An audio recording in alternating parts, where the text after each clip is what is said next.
So ngayon mga ka-Mindtech, may tuturo ako sa inyong sekreto para maging stable at lumakas ang ating mobile data internet. Kasi nga minsan kadalasan na nangyayari sa ating cellphone, once na nag-i-internet tayo using mobile data, is napakabagal at hindi stable. Kasi nga nakadepende yan sa lakas ng signal sa area nyo.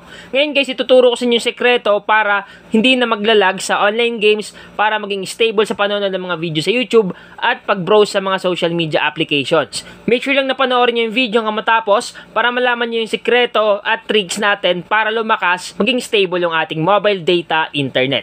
Guys, pasensya na pala kasi nga minsan lang tayo makapag-upload kasi nga sobrang busy natin. Ngayon guys, yung i-upload ko is malaking tulong sa ating mga cellphone user na gumagamit ng internet using mobile data. So ngayon mga ka-Mindtech, kung mapapansin nyo, lahat ng cellphone ngayon is dual SIM card na. So once na dual SIM card, pwede ka maglagay ng iba't ibang network or SIM card. Ngayon guys, hindi nyo alam na once na dalawa yung SIM card natin, tapos gagamit tayo ng mobile data, is bumabagal yung ating internet. Kasi nga, nag-aagawan sila sa signal. So halimbawa, nagbukas ka ng mobile data sa SIM 1 at sa SIM 2 naman is hindi mo ginagamit. So once na gumamit ka ng internet connection sa mobile data, hindi yan masyado stable kasi nga nag-aagawan sila ng signal. Ganun talaga pag dual SIM yung ating cellphone. So ang gagawin natin ngayon guys, para lumakas, maging stable yung ating internet using mobile data, pumunta tayo sa settings. So hanapin natin yung settings sa ating cellphone.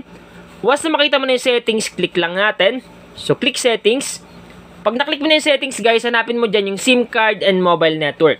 Sa ibang device nakalagay dual SIM or mobile data. Sa iba naman dual SIM or mobile network. Or sa iba naman nakalagay SIM lang. Ang gagawin nyo lang, hanapin nyo sa settings at i-click nyo. So once na makita nyo na, click nyo lang. Ngayon for example, mayroon akong SIM 1, yun yung ginagamit ko sa mobile data. So naka-on yung mobile data ko. At yung SIM 2 naman is minsan ko lang gamitin yung mobile data. Kasi nga, mas malakas yung SIM 1 dito sa lugar namin.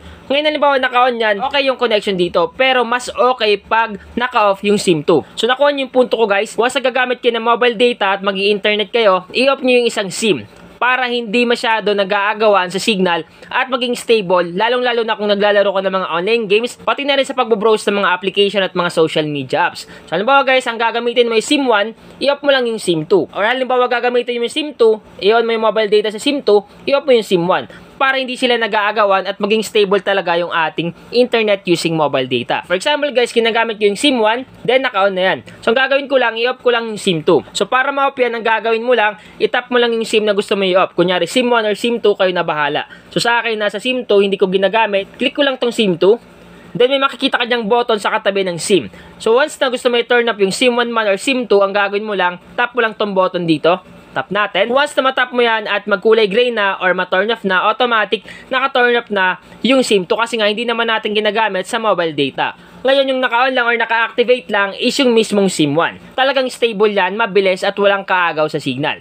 So ngayon subukan natin, pumunta tayo sa may Facebook. Click natin itong Facebook. So yan guys, nandito na tayo sa aking FB page. So mag-play tayo ng isang video at susubukan natin kung talagang mabilis mag-loading. So tap natin yan.